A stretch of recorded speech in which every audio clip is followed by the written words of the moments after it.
So these are gladiolas, the bulbs, and you can't plant them out until there's no danger of frost, so it will still be a little while. I got these ones yesterday, Blue Lagoon, which I really love that color. And then I might put these in some different beds, and these ones I'll put in the cutting garden. This is one I planted last year. That's why it's so big. You can tell the ones I planted and then dug up. They can't spend the winter in the garden. They're not cold hardy at all. They're more, I think they're from South Africa. But these ones are dark purple, pink, different shades of pink, and red. And I think there's more colors in here too. My mom got these from her neighbor, and she had so many she passed them on to me. So we'll see what colors they bring us this year. I'm going to be able to plant the whole box this year. I'll have enough room. So I'm excited to see what colors we get. These are the dahlias I'm going to grow this year. Cream de Cassis, I don't know how to say it. Black Touch. And these Garden Value ones, they don't have names, they're just a mix. I'm going to put them in pots and leave them here on the garage bench until they sprout, and then I'll move them. When you buy your dahlias, this is what they look like, pretty ugly.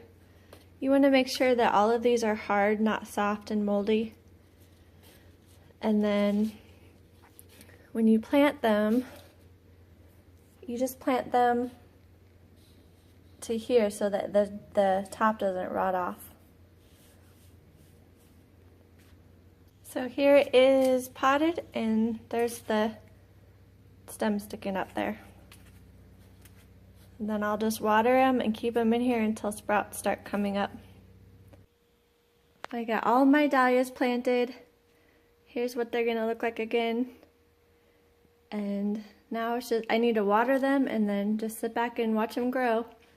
And then when the weather warms up enough, I'll put them outside in the cutting garden. So the next ones I have for cut flowers is the Daylily, Catherine Woodbury, and Lily Landini. This is an Asiatic or Oriental lily. I'm going to put those in pots just to make sure that they get a good head start. This is the daylily that I just opened, and it's already sprouting. So this is what they look like.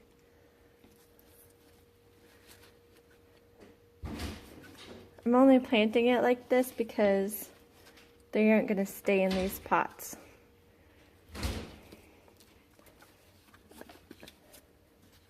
So it doesn't really matter if they're centered or not.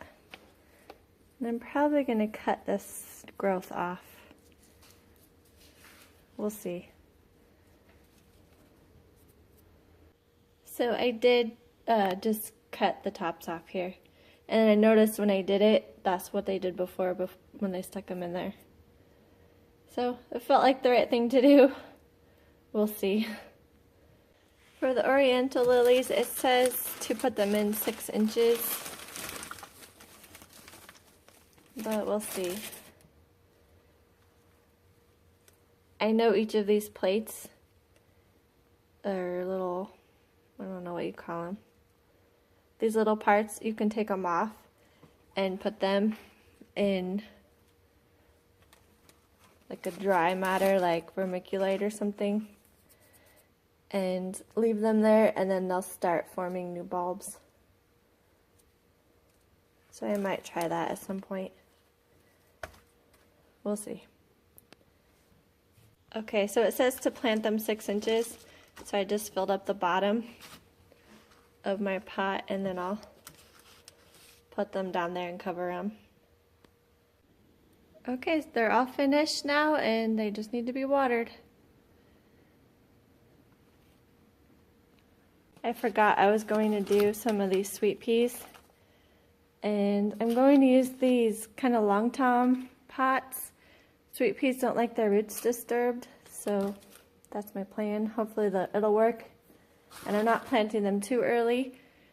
They can go down to 28 degrees Fahrenheit, and we'll probably still get a lot colder than that off and on. So I'm going to keep them in the house and move them to the greenhouse as soon as I can. So planting sweet peas, I'll plant 3 in a pot and just push them down and cover them. And then I will just take the whole pot and leave all 3 together, not separate them, and just put them at the bottom of a teepee or support. I have lots of different supports I'm going to use this year. So that's all there is to it. Have a good night.